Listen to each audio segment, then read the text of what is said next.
नमस्कार साथियों, सभी बच्चों को राम राम, जय हिंद। सभी बच्चे ठीक हैं, अच्छी तैयारी चल रही है सभी बच्चों की। अपने जीके से कंसेप्ट की बात करें तो आ जाओ सभी बच्चे, क्लास शुरू करते हैं। हो गया अपना पढ़ाई का टाइम, सभी बच्चे मिलके अब पढ़ाई शुरू करें। सभी बच्चे अपनी कमेंट में परमिशन अटेंडेंस हाजिरी दे दें कि सभी बच्चे पहुंच चुके हैं। अगर बात करें अपने जनरल नॉलेज से रिलेटेड, जीके से रिलेटेड, तो जीके के हम मोस्टली वो क्वेश्चन सोल्व कर रहे हैं जो क्वेश्चन करंटली क्वेश्चन बन रहे हैं। अगर दिल्ली पुलिस, जेडी, रेलवे की बात करें तो इसमें जो करंटली क्वेश्चन बनने वाले हैं उस क्वेश्चनों पर आधारित हम बातें कर रहे हैं। जो बच्चे अब तक, जिस बच्चों ने पीछे वाली क्लास से नहीं देखी, उनके लिए एक बार रिवीजन करते हैं। उसके बाद अपन आज का जो पहला क्वेश्चन है वो क्वेश्चन सोल्व करेंगे। देखो, अपना करंट की जो क्लासों का पहला क्वेश्चन रहा था, उस क्वेश्चन की बात करें तो सबसे पहला क्वेश्चन था कि कल्याण सिंह नगर नाम से जो नया जिला बनाया गया है वो भारत के किस राज्य में घोषित किया गया। तो अपना आंसर यूपी था, अर्थात उत्तर प्रदेश का जो क्षेत्र व कल्याण सिंह नगर जिला नया घोषित किया गया है। उसके बाद भारत के अंदर पहला जो स्वदेशी यात्री विमान बनेगा, जो SJ-100 करके बनेगा, वो रूस की कंपनी के साथ एग्रीमेंट हुआ है। उसके बाद अंतर्राष्ट्रीय चावल अनुसंधान या अंतर्राष्ट्रीय चावल सम्मेलन 2025 का आयोजन भारत के द्वारा किया गया था। उसके बाद दो संस्थाएं BOB और SBI ने धोखाधड़ी से निपटने के लिए एक नए ऐप को लॉन्च किया गया था। साफ की बात करें तो टॉप पर भारत रहा था। ये अपने क्वेश्चन हो चुके हैं। ये उन बच्चों के लिए जिन बच्चों ने पीछे की वीडियो नहीं देखी है। अगर गोरखीपीडिया की बात करें तो XAI द्वारा लॉन्च किया गया था, जो अमेरिका की कंपनी है। व्यास सम्मान पुरस्कार सूर्य बाला को दिया गया था 2025 का। गणतंत्रता दिवस के अंदर गेस्ट के रूप में यूरोपियन यूनियन के 2 बड़े नेता आने वाले हैं। उसके बाद बात करें, वीर बाल दिवस 26 दिसंबर को घोषित किया गया, सिख समुदाय से संबंधित दिवस है। मेक इन इंडिया योजना की शुरुआत 25 सितंबर 2014 को की गई थी। हाइड्रोजन से पहली बार ट्रेन हरियाणा के अंदर चली थी। 2025 का ऊर्जा वीक जो है वो दिल्ली में आयोजित किया गया था, जबकि 24 का गोवा में आयोजित किया गया था। जापद युद्धाभ्यास भारत और रूस के मध्य का युद्धाभ्यास है। 106वां संविधान संशोधन नारी शक्ति वंदना अधिनियम से रिलेटेड था। उसके बाद नई GST स्लैब 22 सितंबर 2025 से लागू की गई है। 38वां नेशनल गेम का आयोजन उत्तराखंड के अंदर, 37वां गोवा और आगे होने वाला जो 2027 के अंदर है वो मेघालय के अंदर आयोजित किया जाएगा। 2025 के अंदर सरदार पटेल की 150वीं जयंती का आयोजन किया गया। हाल ही में नेबबिड बैंक का नाम बदलकर इंफ्रास्ट्रक्चर डेवलपमेंट बैंक किया गया है। उसके बाद वर्ल्ड प्रेस फ्रीडम इंडेक्स के अंदर भारत की रैंक की बात करें तो 151वीं रैंक थी। Poverty and un-British rule of India book दादा भाई नौरोजी से संबंधित है। यूनेस्को ने 2 शहरों को शिल्प व लोक कला शहर का दर्जा दिया गया था, जिसमें श्रीनगर और जयपुर है। राष्ट्रीय महिला आयोग के प्रथम अध्यक्ष की बात करें तो जयंती पटनायक, वर्तमान अध्यक्ष की बात करें तो विजय किशोर राटकर करके हैं। प्रचंड प्रहार पूर्वी प्रचंड के नाम से प्रसिद्ध युद्धाभ्यास अरुणाचल प्रदेश में आयोजित किया गया। GDP 47 में सबसे ज्यादा योगदान कृषि का था, जबकि अब की बार 2025 में राष्ट्रीय सकल उत्पाद में सर्वाधिक योगदान सेवा क्षेत्र का रहा। UPSC की स्थापना आर्टिकल 315 के तहत की गई। रेणुका झील की बात करें तो प्राकृतिक झील है, हिमाचल प्रदेश के अंदर स्थित है। अपने 26 क्वेश्चन कंप्लीट हो चुके थे। अब आगे जो बात करने वाले हैं, जो नेक्स्ट मोस्टली क्वेश्चन रहने वाले हैं, उसमें नंबर पहला जो क्वेश्चन है, अर्थात क्वेश्चन पूछा गया कि हाल ही में एनर्जी एफिशिएंसी सर्विसेज, एक कंपनी है जिसे एनर्जी एफिशिएंसी सर्विसेज के नाम से जाना जाता है, भारत की सबसे बड़ी भूतापीय ऊर्जा परियोजना कहां स्थापित करने की घोषणा की है। अर्थात भूतापीय ऊर्जा की बात करें तो भूतापीय ऊर्जा अर्थात भूमि के अंदर जो तापमान ज्यादा होने के कारण उष्मा को प्रयोग में लाया जा सकता है विद्युत निर्माण में, और भारत सरकार ने ऐसा किया है। कंपनी एनर्जी एफिशिएंसी सर्विसेज की सहायता से भूतापीय ऊर्जा से रिलेटेड बात करें तो अगर कंपनी पूछे कि किस कंपनी की सहायता से, तो एनर्जी एफिशिएंसी जो सर्विसेज कंपनी है, एफिशिएंसी सर्विसेज लिमिटेड की सहायता से भारत सरकार ने भूतापीय ऊर्जा परियोजना की शुरुआत करी है। अर्थात पूछा जाए कि बताओ भारत के अंदर भूतापीय ऊर्जा परियोजना की शुरुआत किस स्थान से की है या फिर कौन से क्षेत्र से की है, तो भूतापीय ऊर्जा परियोजना की शुरुआत अराकू क्षेत्र से की गई। अराकू घाटी है। अगर बात करें अराकू घाटी किस क्षेत्र में स्थित है, तो बच्चों विशाखापट्टनम के अंदर स्थित अराकू घाटी के अंदर भूतापीय ऊर्जा संयंत्र की या परियोजना की स्थापना की गई है, जो आंध्र प्रदेश का शहर है। अर्थात अपना जो आंसर रहने वाला है वो option A, Andhra Pradesh is the बिल्कुल राइट आंसर है। उसके बाद अगर सेकंड बात करें कि भूतापीय ऊर्जा संयंत्र कहां स्थापित किया गया, देखिए एक तो परियोजना शुरू की जाती है और एक संयंत्र स्थापित किया जाता है।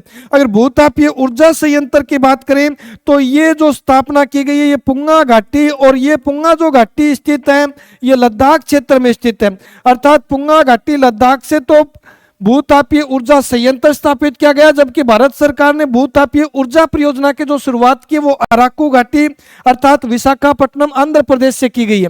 अगर उसके बाद बात करें कि पुंगा घाटी कहाँ स्थित है तो वो तो ध्यान रखना है लद्दाख केंद्र शासित प्रदेश के अंदर स्थित है पुंगा करके घाटी, जहां पहली बार भूतापीय ऊर्जा संयंत्र की स्थापना की गई।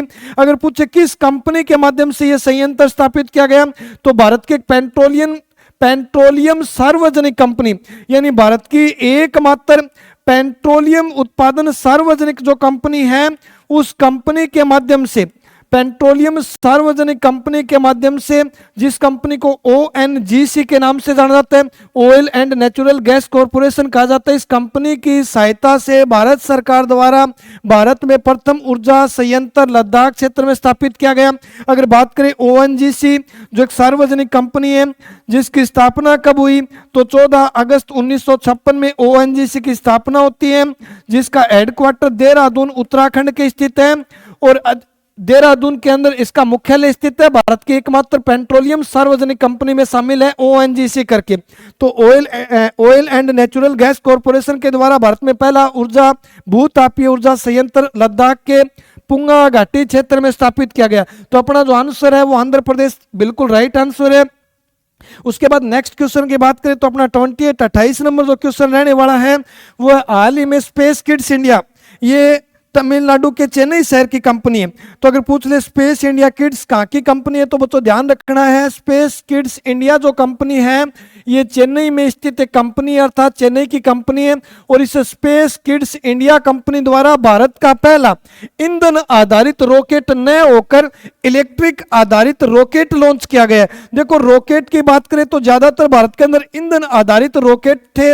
अगर बात करें पहला जो इलेक्ट्रिक यानी विद्युत ऊर्जा आधारित जो रॉकेट लॉन्च किया जा रहा है वो किड्स इंडिया कंपनी विद्युत ऊर्जा आधारित रॉकेट लॉन्च किया गया है।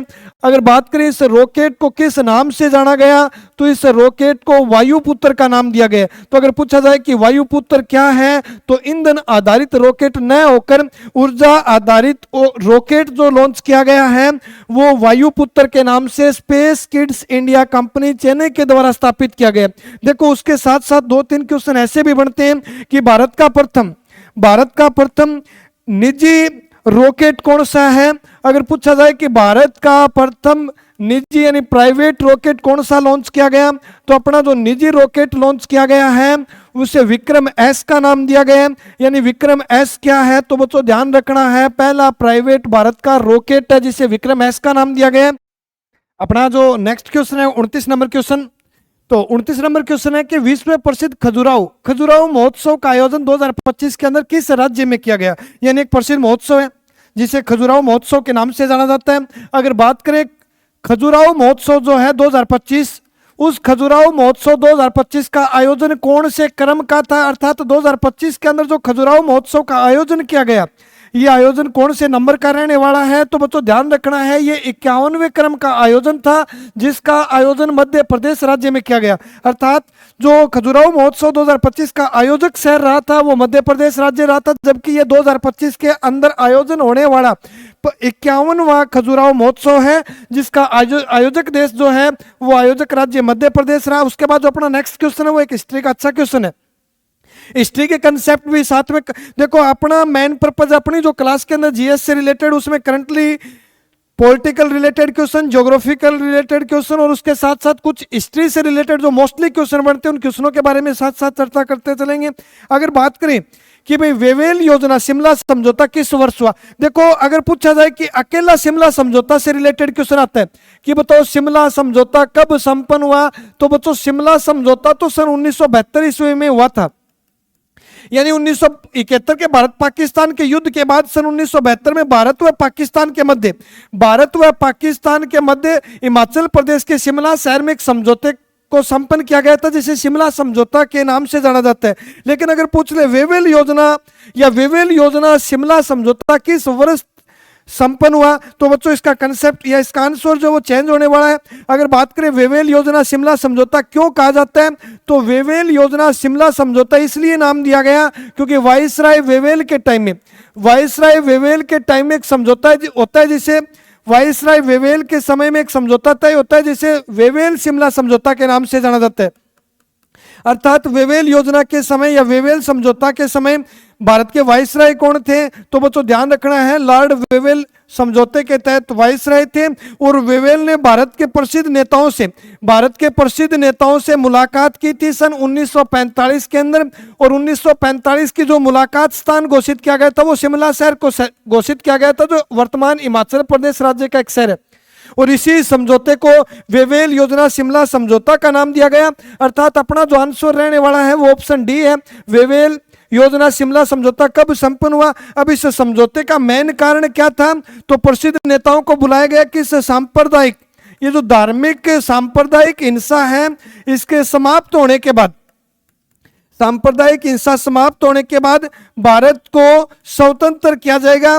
इसी योजना को लेके लॉर्ड वेवेल के समय में सन 1945 के अंदर हिमाचल प्रदेश के शिमला शहर में वेवेल योजना शिमला समझौता तय किया जाता है। जबकि अगर पूछा जाए कि भाई शिमला समझौता कब हुआ, तो शिमला समझौता रिलेटेड क्वेश्चन बनता है, तो बच्चों ध्यान रखना है 1972 में इंदिरा गांधी, अगर प्रधानमंत्री पूछे तो इंदिरा गांधी के टाइम में और जो पाकिस्तान के राष्ट्रपति थे उनके बीच में, पाकिस्तान के राष्ट्रपति समय थे जुल्फिकार भुट्टो करके, तो जुल्फिकार भुट्टो व इंदिरा गांधी भारत के प्रधानमंत्री के मध्य सन 1972 में एलओसी को लेकर, लाइन ऑफ कंट्रोल को लेकर समझौता होता है जिसे शिमला समझौता के नाम से जाना जाता है। तो अपना जो आंसर रहने वाला है वो ऑप्शन डी है।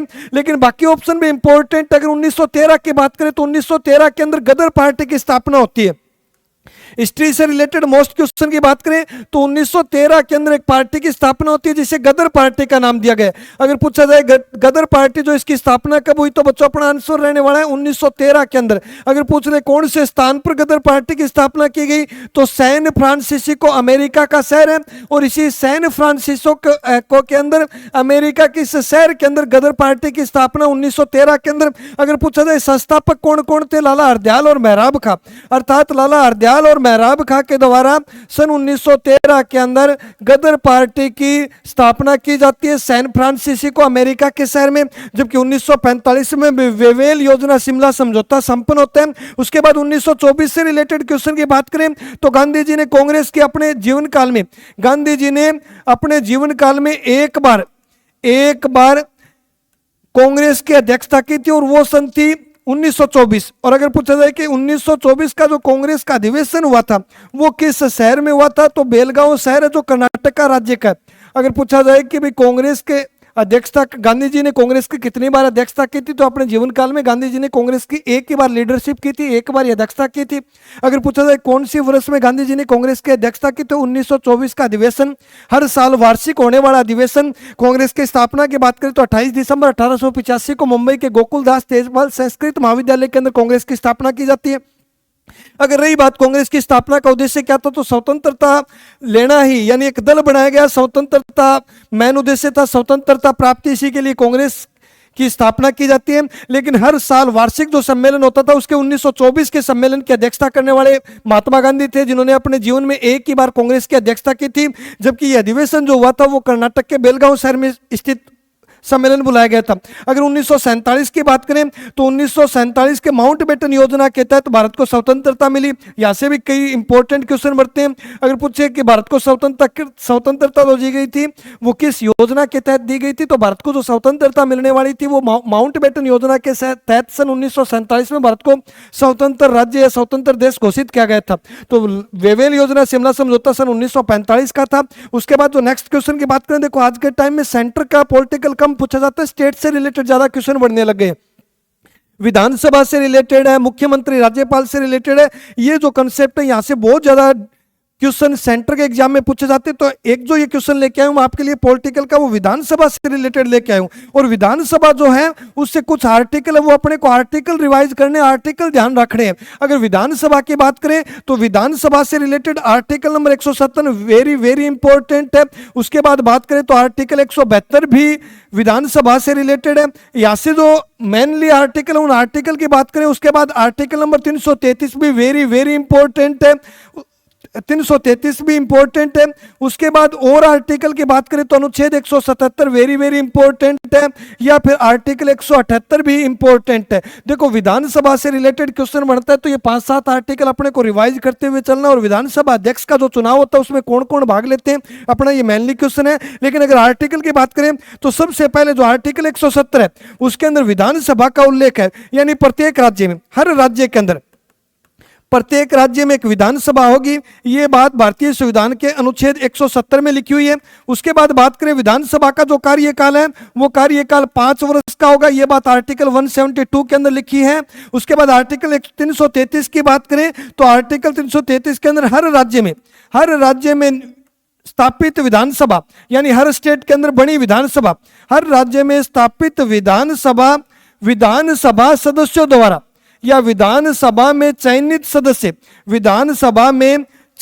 सदस्यों द्वारा ही विधानसभा बनेगी। चयनित सदस्य यानी किसी भी राज्य के विधानसभा के गठन की बात करें तो उस राज्य में जो चयन विधानसभा सदस्य के रूप में चयनित होकर आए हैं, उन चयनित सदस्यों के द्वारा विधानसभा का निर्माण किया जाएगा। आर्टिकल 333 के अनुसार सदस्यों द्वारा विधानसभा का गठन या विधानसभा का निर्माण होगा। बार बार पूछा जाने वाला आर्टिकल है तो ध्यान रखना है। उसके बाद आर्टिकल 177 की बात करें तो विधानसभा अध्यक्ष के चयन से रिलेटेड बात दे रखी है। विधानसभा अध्यक्ष को चयनित किया जाता है अनुच्छेद 177 के तहत। उसके बाद आर्टिकल 178 की बात करें तो विधानसभा अध्यक्ष का चुनाव, यानी विधानसभा अध्यक्ष के चुनाव की बात करें तो आर्टिकल 178 के तहत विधानसभा अध्यक्ष का चुनाव से संबंधित प्रावधान लिखे हुए हैं। और अगर बात करें विधानसभा अध्यक्ष के चुनाव में कौन भाग लेते हैं तो इसमें भाग लेते हैं विधानसभा सदस्य, अर्थात विधानसभा सदस्यों द्वारा ही अपनों में से किसी एक को विधानसभा अध्यक्ष घोषित किया जाता है, अर्थात विधानसभा सदस्य ही विधानसभा अध्यक्ष के चुनाव में भाग लेते हैं। तो आर्टिकल 178 है, आर्टिकल 177 है, आर्टिकल 333 है, 170, 172, ये मोस्टली विधानसभा से रिलेटेड मोस्टली इंपॉर्टेंट आर्टिकल है। जैसे क्वेश्चन पूछा जाएगा कि भारतीय संविधान के किस अनुच्छेद के तहत विधानसभा का कार्यकाल 5 वर्ष का स्थापित किया गया, या फिर राज्यपाल का उल्लेख कौन से आर्टिकल में। अगर राज्यपाल से रिलेटेड आर्टिकल पूछा जाता है तो वो तो ध्यान रखना है। राज्यपाल से संबंधित अनुच्छेद की बात करें तो अनुच्छेद 153 के तहत राज्यपाल का उल्लेख है। आर्टिकल 154 के अंदर राज्यों की कार्यपालिका शक्ति, राज्यों की कार्य शक्ति जो है वो राज्यपाल में निहित होगी। आर्टिकल 155 की बात करें तो नियुक्ति जो राज्यपाल की जाती है वो राष्ट्रपति के द्वारा की जाती है। उसके बाद शपथ की बात करें तो राज्यपाल की शपथ का उल्लेख आर्टिकल 159 अर्थात 159 के तहत है। तो 154, 53, 55 और 59 ये राज्यपाल से रिलेटेड मेन आर्टिकल है।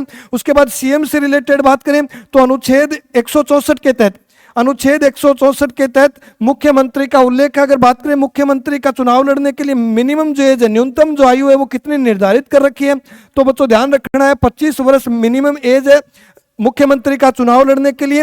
अगर राष्ट्रपति से आर्टिकल पूछा जाए तो आर्टिकल 52 के अंदर राष्ट्रपति का उल्लेख है, यानी आर्टिकल से इंपॉर्टेंट क्वेश्चन बनने वाले हैं। और आर्टिकल से रिलेटेड बात करें तो मैन हमने 10-12 अनुच्छेद देखे, वो अनुच्छेद ध्यान रखने हैं। राज्यपाल से रिलेटेड, सीएम से रिलेटेड, विधानसभा अध्यक्ष का चुनाव किस अनुच्छेद के तहत किया जाता है, या फिर भारत के प्रधानमंत्री या भारत के राष्ट्रपति से रिलेटेड कौन सा आर्टिकल रहने वाला है। उसके बाद हम नेक्स्ट क्वेश्चन की बात करें तो अपना 32 नंबर जो क्वेश्चन रहने वाला है वो भी पॉलिटिकल का ही क्वेश्चन है, संविधान संशोधन से रिलेटेड। इससे पहले की क्लासों में भी मैंने काफी बार संविधान संशोधन से रिलेटेड हमने बात की है। उस संविधान संशोधन के आर्टिकल भी हमने पढ़े हैं।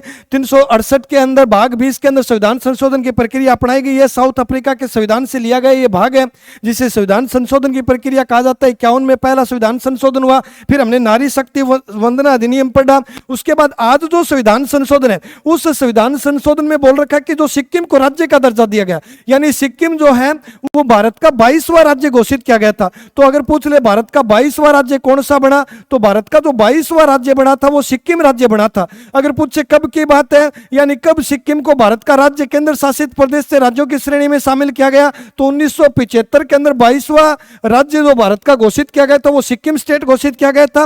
लेकिन अगर पूछ ले किस संविधान संशोधन की सिफारिश पर, तो संविधान संशोधन जो रहा था वो 36वां संविधान संशोधन, अर्थात 36वें संविधान संशोधन की सिफारिश पर सन 1975 के अंदर भारत का 22वां राज्य सिक्किम स्टेट को घोषित किया गया था। जबकि और संविधान संशोधन की बात करें तो नंबर 1 जो संविधान संशोधन है वो 21वां संविधान संशोधन है। यह भी एक मोस्ट इंपोर्टेंट संविधान संशोधन है। सन 1967 की बात है। सन 1967 के अंदर 21वां संविधान संशोधन पारित किया गया था। तो अगर सन पूछे तो 1967 से रिलेटेड है। और इस संविधान संशोधन के अनुसार 8वीं अनुसूची में जो मूल भाषा की संख्या थी वो 14 थी, लेकिन 67वें संविधान संशोधन के तहत 15वीं भाषा शामिल की जाती है। यह संविधान संशोधन 21वां संविधान संशोधन है और इसमें जिस भाषा को जोड़ा गया था वो भाषा सिंधी है। लेकिन वर्तमान में अगर बात करें तो वर्तमान में कुल 22 भाषाएं 8वीं अनुसूची के अनुसार, लेकिन 14 भाषा मूल भाषाएं थी, 15वीं भाषा सिंधी भाषा को जोड़ा गया। कि इस संविधान संशोधन की सिफारिश पर सिंधी को भारत की 8वीं अनुसूची के अंदर शामिल किया गया या फिर कब शामिल किया गया। अगर उसके बाद बात करें 53वां संविधान संशोधन से रिलेटेड क्वेश्चन की, तो 53वें संविधान संशोधन के तहत मिजोरम को स्टेट का दर्जा दिया गया था। अर्थात मिजोरम को जो राज्य की श्रेणी में शामिल किया जाता है, राज्य का जो दर्जा दिया जाता है वो 63वें संविधान संशोधन की सिफारिश पर दिया जाता है। और ये जो 63वां संविधान संशोधन हुआ था ये बात 1986 की है। अर्थात 53वां संविधान संशोधन मिजोरम स्टेट से रिलेटेड है। सिक्किम 36वां संविधान संशोधन है। उसके बाद सिंधी भाषा को 8वीं अनुसूची में 15वीं भाषा के रूप में जोड़ा गया, वो 21वां संविधान संशोधन है। और उसके बाद बात करें 61वां संविधान संशोधन, तो जो 61वां संविधान संशोधन है ये सन 1989 के अंदर प्रधानमंत्री राजीव गांधी के टाइम में होता है, जो भारत का सबसे युवा प्रधानमंत्री है।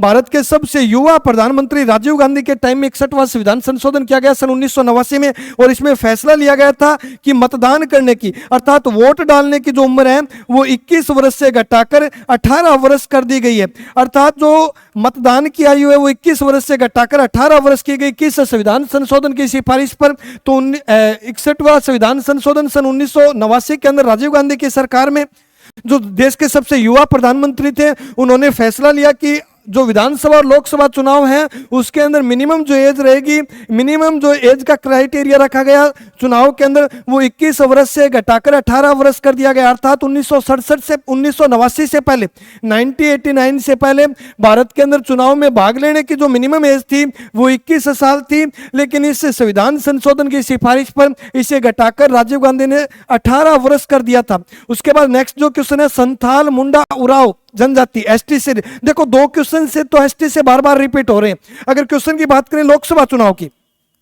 अगर पूछ ले लोकसभा चुनाव के अंदर कितनी सीटें एससी के लिए निर्धारित कर रखी है, अर्थात अनुसूचित जाति के लिए कितनी सीट निर्धारित कर रखी है लोकसभा चुनाव के अंदर, और अनुसूचित जनजाति एसटी के लिए कितनी सीट निर्धारित कर रखी है। ये 2% तो काफी एग्जाम में रिपीट हुए। अभी अगर एससी सीटों की संख्या की बात करें तो 84 सीटें, अर्थात 543 जो लोकसभा की सीट है उसमें से 84 सीट रिजर्व रख रखी है एससी के कैंडिडेट के लिए। और अगर एसटी की बात करें, अनुसूचित जनजाति की बात करें, तो इन सीटों की संख्या निर्धारित कर रखी है 47 सीट। तो ये दोनों पर्सन इंपॉर्टेंट है। अगर पूछे एसटी सीट कितनी निर्धारित है लोकसभा चुनाव में तो 47, और एससी सीटों की संख्या पूछे तो 84 है। और अगर पूछा जाए कि भाई ये तीनों जनजाति है और तीन क्या उसके साथ साथ कुछ जनजातियां पूछी जाती है, जैसे गुज्जर जनजाति है, जैसे बकरवाल जनजाति है, जैसे भोटिया जनजाति है, भारत के कौन से राज्य में निवास करती है, भील सबसे ज्यादा कौन से स्टेट में, मीणा सबसे ज्यादा कौन से स्टेट में, उसके बाद अगर बात करें तो पटेल सबसे ज्यादा कौन से स्टेट में निवास करते हैं, उसके बाद बात करें तो गारो जनजाति कहाँ सबसे ज्यादा पाई जाती है, खासी जनजाति कहाँ पाई जाती है, और गारो खासी और जैंतिया जनजाति भारत के कौन से राज्य में सबसे ज्यादा निवास करती है। इस प्रकार की जनजातियों से रिलेटेड क्वेश्चन बढ़ते हैं। गुज्जर और बकरवाल की बात करें तो जम्मू कश्मीर में पाई जाने वाली जनजाति है। भोटिया की बात करें तो भारत के उत्तराखंड में अधिक मात्रा में भील, और भील की बात करें तो मेना में सबसे ज्यादा। भील की बात करें तो भील सर्वाधिक जो है मध्य प्रदेश राज्य में निवास करते हैं, और मेना की बात करें तो मेना सर्वाधिक राजस्थान में निवास करते हैं।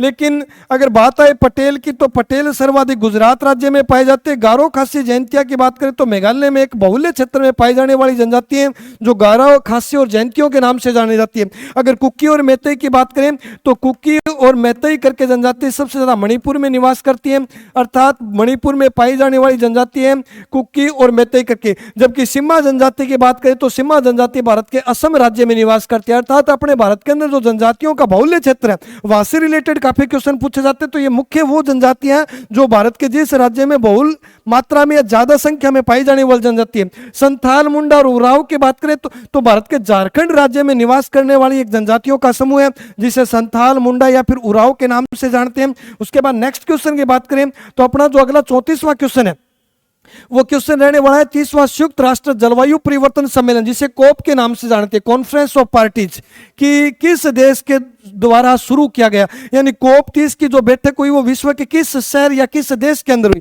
तो यहां से भी काफी क्वेश्चन बनते हैं। अगर इन क्वेश्चनों की बात करें तो इससे रिलेटेड जो भी मोस्टली क्वेश्चन बनते हैं, यानी क्वेश्चन अपना रहने वाला है संयुक्त राष्ट्र जलवायु परिवर्तन, संयुक्त राष्ट्र जलवायु परिवर्तन, संयुक्त राष्ट्र जलवायु परिवर्तन, यानी टेम्परेचर को लेकर, वेदर को लेकर जो बैठकें होती है उसे संयुक्त राष्ट्र जलवायु परिवर्तन के नाम से जानते हैं। अगर पूछ ले कौन सी संस्था इन बैठकों का आयोजन करती है तो अगर जिस संस्था के द्वारा आयोजन किया जाता है उस संस्था को UNFCCC के नाम से जानते हैं, UNFCCC के नाम से जानते हैं, अर्थात यूनाइटेड नेशनल, कई बार इसका फुल फॉर्म आता है framework, United national framework convention on climate change, convention on climate change के नाम से जानते हैं, यानी क्लाइमेट चेंज के नाम से जानते हैं UNFCCC संस्था को।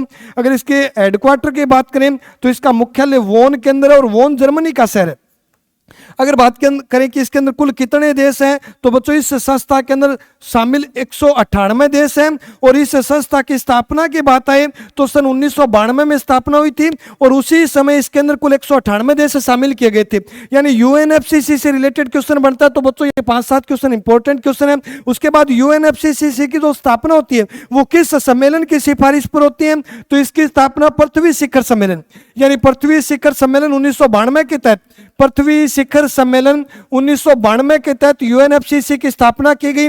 यह सम्मेलन सन 1992 के अंदर रियो डी जेनेरिया के अंदर आयोजित किया गया था जो ब्राजील का शहर है। अर्थात पृथ्वी शिखर सम्मेलन की सिफारिश पर UNFCCC की स्थापना होती है जिसका काम संयुक्त राष्ट्र जलवायु परिवर्तन के सम्मेलनों का आयोजन करना है। अगर पूछा जाए कि जलवायु परिवर्तन की जो बैठकें होती है उन बैठकों को किस नाम से जानते हैं तो उन्हें कॉन्फ्रेंस ऑफ पार्टीज अर्थात COP के नाम से जानते हैं। अगर बात करें 2025 के अंदर कॉन्फ्रेंस ऑफ पार्टीज की कौन से क्रम की बैठक का आयोजन किया गया तो ये 30वीं बैठक थी जो ब्राजील देश के द्वारा आयोजित की गई। अर्थात अपना सी आंसर जो है वो बिल्कुल राइट आंसर है, ब्राजील देश के अंदर बेलेम शहर। अगर और डीपली पूछेगा तो ध्यान रखना है ब्राजील के बेलेम शहर में कॉन्फ्रेंस ऑफ पार्टीज नंबर 30 अर्थात 2025 की बैठक का आयोजन किया गया। बेलेम शहर के नजदीक अगर बात करें तो इस बैठक का आयोजन किया जाता है। ब्राजील देश का ये शहर है जो 30वीं बैठक थी। अगर उसके बाद बात करें कि 2024 के अंदर जो 29वीं कोप की बैठक थी उस बैठक का आयोजन किस शहर में किया गया तो बच्चों ध्यान रखना है बाकू जो शहर है अजरबैजान का, इसके अंदर बाकू शहर के अंदर 29वीं 2025 के अंदर 2024 के अंदर कॉन्फ्रेंस ऑफ पार्टीज नंबर 29 की बैठक का आयोजन किया गया। उससे पहले की बात करें तो 2023 के अंदर जो कॉन्फ्रेंस ऑफ पार्टीज की बैठक का आयोजन किया गया जो 28वीं बैठक थी उसका आयोजन संयुक्त अरब अमीरात में किया गया, यानी UAE के अंदर तो 2023 की बैठक का आयोजन किया गया।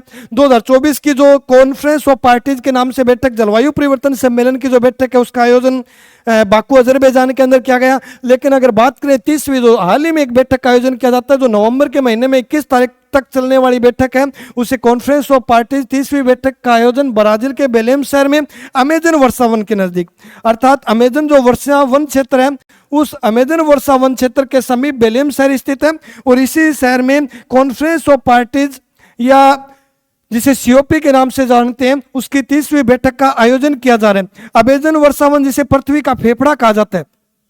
अब पृथ्वी का फेफड़ा क्यों कहा जाता है क्योंकि पूरे विश्व में पृथ्वी पर 20% जो ऑक्सीजन का उत्पादन होता है, अर्थात एक बड़ी मात्रा में ऑक्सीजन जो तैयार होती है, ऑक्सीजन का जो उत्पादन करता है वो एक ये वन्य क्षेत्र है जिसे अमेजन वर्षावन के नाम से जानते हैं, और इसीलिए इसे द लंग्स ऑफ अर्थ अर्थात पृथ्वी का फेफड़ा कहा जाता है। ये अमेजन वर्षावन कुल 9 देशों में फैला हुआ है, कुल 9 देशों में फैला हुआ क्षेत्र वन्य क्षेत्र है, लेकिन इसका सर्वाधिक हिस्सा अर्थात 60% जो हिस्सा है इसका वो एक ही देश में है, और इसीलिए हम बोलते हैं कि अमेजन वर्षावन का विस्तार ब्राजील देश के अंदर है, अर्थात इसका ज्यादा जो भाग है या इसका 60% जो हिस्सा है वो ब्राजील देश के अंदर होने के कारण अमेजन वर्षावन को ब्राजील का हिस्सा माना जाता है, जिसे लंग्स ऑफ अर्थ पृथ्वी का फेफड़ा बोलते हैं। अगर कोप से रिलेटेड क्वेश्चन बनता है तो वो तो ध्यान रखना है, कोप की 30वीं बैठक का आयोजन बेलेम ब्राजील के अंदर किया गया। उसके बाद जो अपना नेक्स्ट क्वेश्चन है, हर साल किसकी जयंती अंतरराष्ट्रीय नर्स दिवस, अगर बात करें अंतरराष्ट्रीय नर्स दिवस का आयोजन कब होता है तो 12 मई को अंतरराष्ट्रीय नर्स दिवस का आयोजन किया जाता है।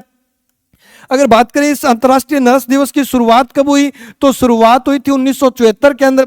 अगर पूछा जाए कि 2025 के अंतर्राष्ट्रीय नर्स दिवस का थीम क्या था या फिर नारा क्या था, तो 2025 के अंतर्राष्ट्रीय नर्स दिवस की थीम थी हमारी नर्स से हमारा भविष्य, हमारी नर्स हमारा भविष्य।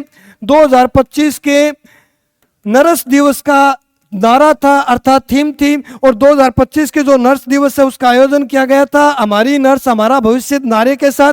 12 मई को इस दिवस का आयोजन किया जाता है। फ्लोरेंस नाइटिंगेल जो है उसकी जयंती को नर्स दिवस के रूप में मनाया जाता है, और फ्लोरेंस नाइटिंगेल को आधुनिक नर्स की जनक या संस्थापक भी बोलते हैं। तो 12 मई को आयोजन किया जाता है। उसके बाद नेक्स्ट जो क्वेश्चन है 36 नंबर, कौन सा शहर एशिया का सबसे खुशहाल शहर का दर्जा बना है। देखो 2 लिस्ट जारी होती है, एक तो पूछा जाता है एशिया का सबसे खुशहाल शहर, और एक विश्व से रिलेटेड भी क्वेश्चन बढ़ सकता है। अपनी एशिया के अंदर बारी आई है। अगर बात करें एशिया का सबसे खुशहाल यानी एशिया के अंदर खुशहाल शहर में पहली रैंक किस शहर को रही तो महाराष्ट्र का जो मुंबई शहर है जिसे सपनों का शहर कहा जाता है, इस सपनों के शहर को विश्व एशिया महाद्वीप का सबसे खुशहाल देशों की श्रेणी में रखा गया, अर्थात पहली टॉप रही है। और उसके बाद सेकंड रैंक की बात करें तो दूसरे स्थान पर भी चीन देश का एक शहर है, और थर्ड स्थान पर भी एक चीन देश का शहर है, अर्थात सेकंड जो शहर है वो बीजिंग शहर है, और थर्ड जो शहर है वो शंघाई शहर है। एशिया महाद्वीप का सबसे खुशहाल देशों की बात करें तो मुंबई, बीजिंग और शंघाई ये दुनिया एशिया महाद्वीप के सबसे खुशहाल देशों की श्रेणी में शामिल है। टॉप भारत का मुंबई शहर है जिसे सपनों का शहर कहा जाता है। अगर यही क्वेश्चन विश्व से रिलेटेड पूछा जाए कि विश्व का सबसे खुशहाल शहर कौन सा है तो वो तो ध्यान रखना है, विश्व का जो सबसे खुशहाल शहर है उस शहर को अबू धाबी के नाम से जानते हैं। और अगर अपने मुंबई की बात करें तो मुंबई दुनिया का या विश्व का 5वां सबसे खुशहाल शहर की श्रेणी के अंदर दुनिया में 5वीं रैंक पर है। यानी अपना मुंबई जो है वो एशिया महाद्वीप के अंदर सबसे खुशहाल शहर है, जबकि दुनिया में मुंबई का स्थान 5वां सबसे खुशहाल शहरों की श्रेणी में। सबसे खुशहाल शहर अबू धाबी संयुक्त अरब अमीरात यूएई का शहर है। तो अपना जो आंसर रहने वाला है एशिया महाद्वीप से रिलेटेड है, तो हम बोलेंगे फर्स्ट रैंक पे कौन सा शहर है, भारत का मुंबई शहर है जो महाराष्ट्र राज्य का शहर है। उसके बाद हाल ही में भारत के 91वें ग्रैंड मास्टर चुने गए हैं। उस ग्रैंड मास्टर का नाम क्या है। देखो पहला क्वेश्चन बनता है कि ग्रैंड मास्टर का संबंध किस खेल से, संबंध पूछा जाए तो ग्रैंड मास्टर का संबंध है शतरंज खेल से रिलेटेड। उसके बाद अगर पूछा जाए कि भारत का प्रथम ग्रैंड मास्टर कौन था, प्रथम ग्रैंड मास्टर की बात करें अर्थात पहली बार शतरंज विश्व विजेता कौन रहा था तो वो तो ध्यान रखना है विश्वनाथ आनंद जो थे वो सन 1988 में भारत के पहले ग्रैंड मास्टर घोषित किए गए थे। इन्होंने 5 बार विश्व चैंपियनशिप शतरंज चैंपियनशिप विजेता रहा था।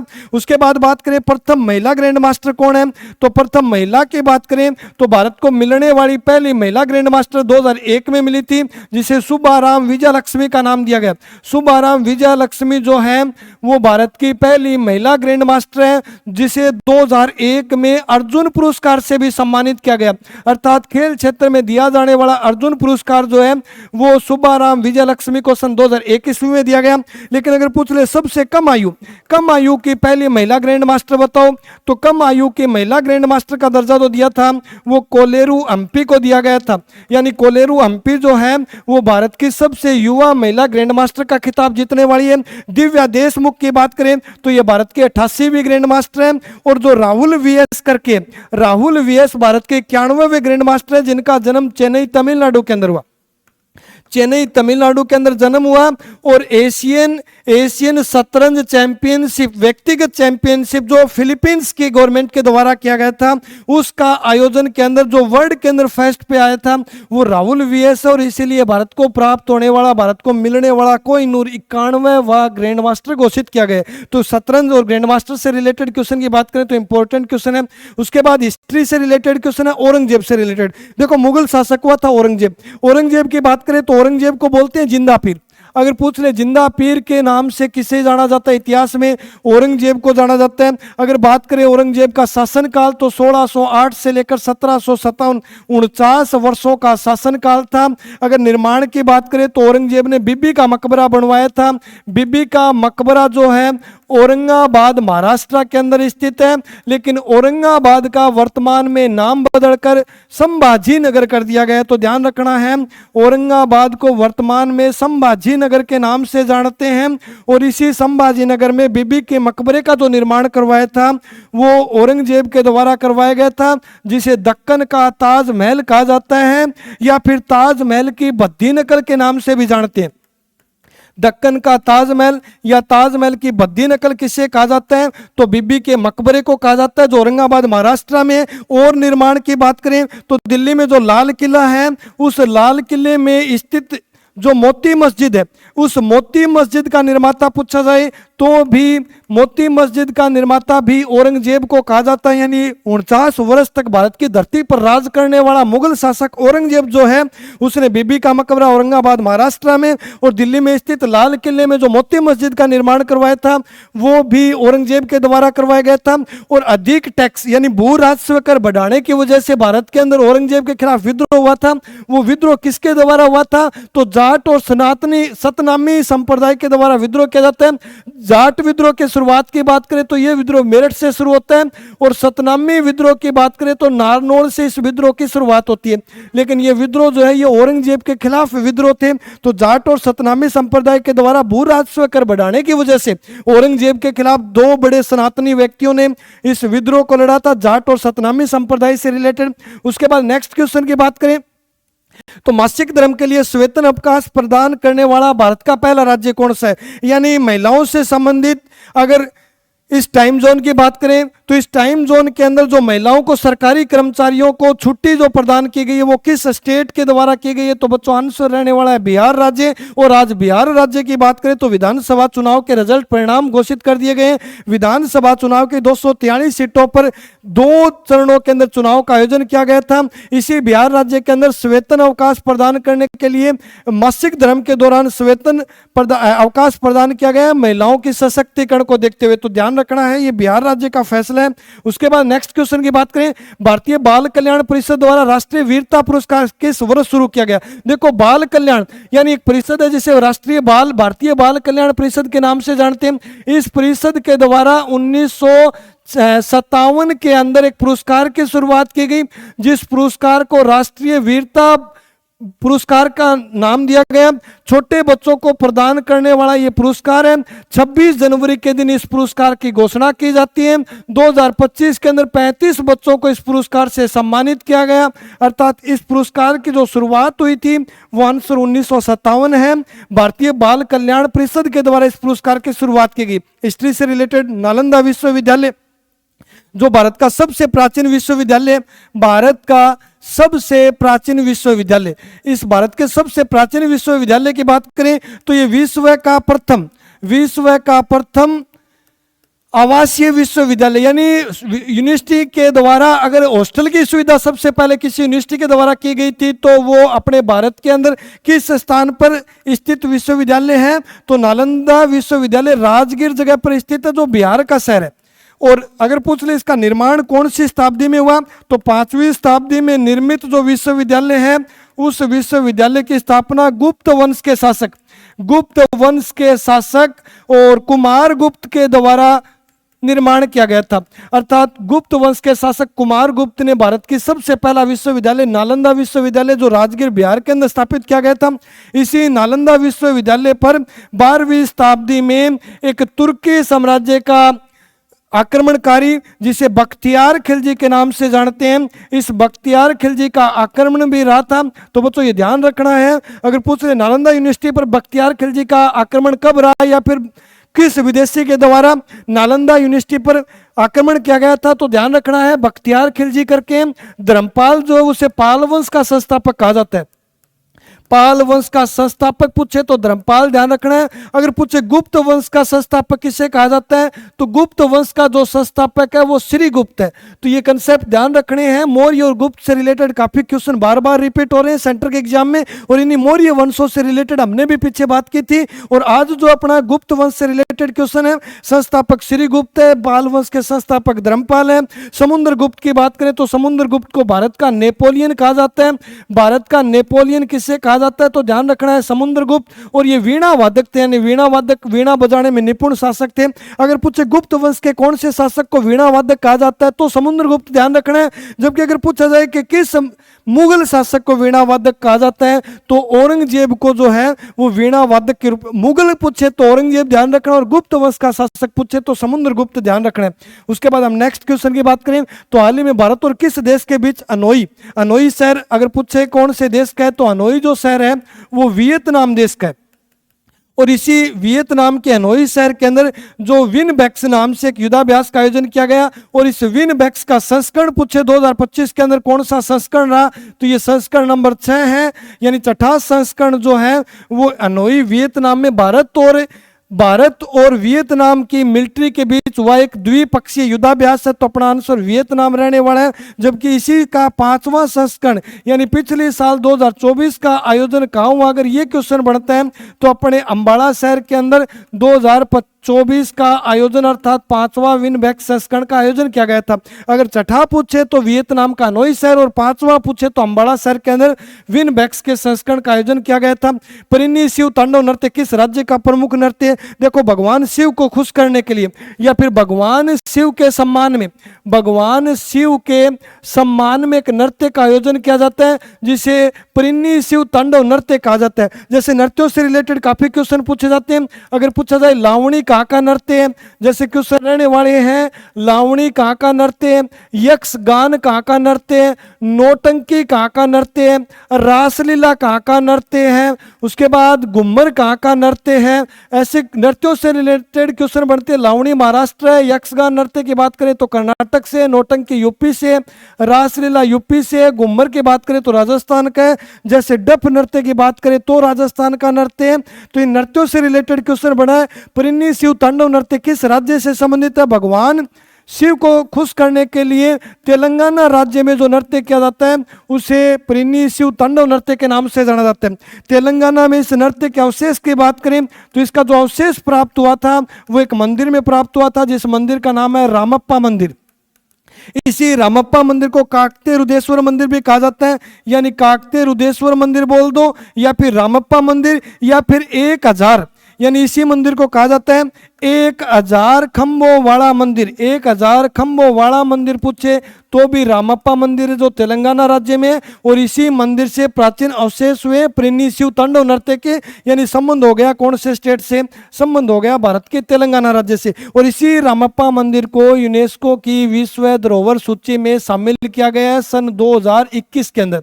और ये यूनेस्को की विश्व धरोहर सूची में शामिल होने वाली 39वीं धरोहर है। तो यहाँ से भी कंसेप्ट ध्यान रखना है। रामप्पा मंदिर जो तेलंगाना का है वो भारत का यूनेस्को की सूची में शामिल होने वाली 39वीं धरोहर है, जिसे सन 2021 ईस्वी में शामिल किया गया था।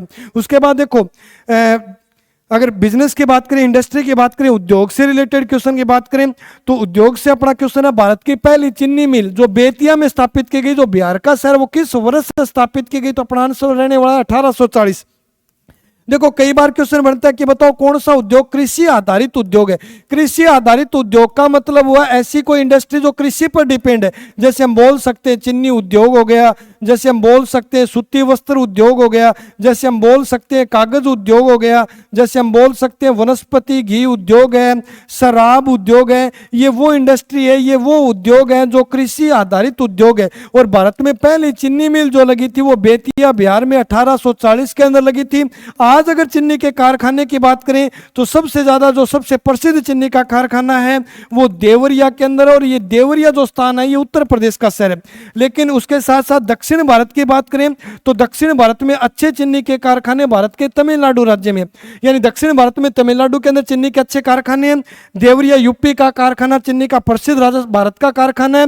लेकिन भारत में पहली चीनी मिल की जो स्थापना की गई थी वो सन 1840 में बेतिया बिहार के अंदर की गई थी। उसके बाद अगर बात करें प्रधानमंत्री नरेंद्र मोदी किस देश में पुनाता सातसू सेकंड जो जल विद्युत परियोजना का उद्घाटन किया है वो किस देश से किया है? तो देखो नवंबर का महीना, इसी महीने 2025 के अंदर नरेंद्र मोदी एक देश की यात्रा पर रहते हैं। उस देश का नाम की बात करें तो उस देश का नाम भूटान है, अर्थात भूटान देश की यात्रा पर नवंबर 2025 के अंदर रहे थे।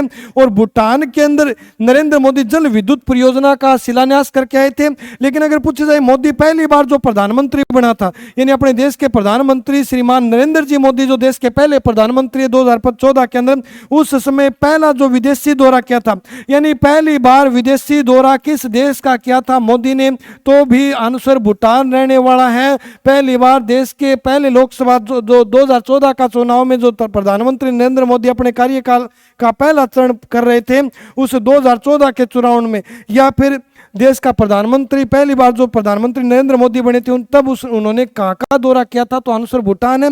जबकि नवंबर 2025 में भी नरेंद्र मोदी ने किस देश का दौरा किया है? भूटान का, जिसकी राजधानी थिम्पू है। और अगर इस देश की मुद्रा या करेंसी की बात करें तो न्यूल ट्रम्प करके भारत का एक पड़ोसी देश है। और इसी के साथ जल विद्युत समझौता भी करके आए प्रधानमंत्री नरेंद्र जी मोदी। और मोदी सरकार द्वारा भूटान, इसी यात्रा के दौरान भूटान और भारत के बीच में रेल सेवा की शुरुआत का भी हरी झंडी दिखाई है। यानी रेल सेवा की शुरुआत जो है हाल ही में किन दो देशों के बीच में हुई है? तो रेल सेवा की शुरुआत जो अपने आसाम और पश्चिमी बंगाल से ट्रेनों की शुरुआत की जाएगी, जो भूटान देश को जोड़ने वाली ट्रेन, यानी आसाम के कोकराझार रेलवे स्टेशन से शुरुआत की गई है। इस शुरुआत से भारत और भूटान के बीच में अच्छे समझौते, अच्छी डील होगी। और इसी समझौते के तहत या फिर इसी शुरुआत के साथ भारत और भूटान आपसी रेल सेवा से जुड़ने वाले भी देश बनेंगे। तो अपना जो आंसर रहने वाला है वो भूटान देश है। बाकी नेक्स्ट क्लास में करेंगे। अभी जितने भी कंसेप्ट किए वो बार बार रिवाइज करो। सभी बच्चे अपने brain bit online YouTube platform को सब्सक्राइब करो, ज़्यादा से ज़्यादा शेयर करो। जय हिंद, जय भारत।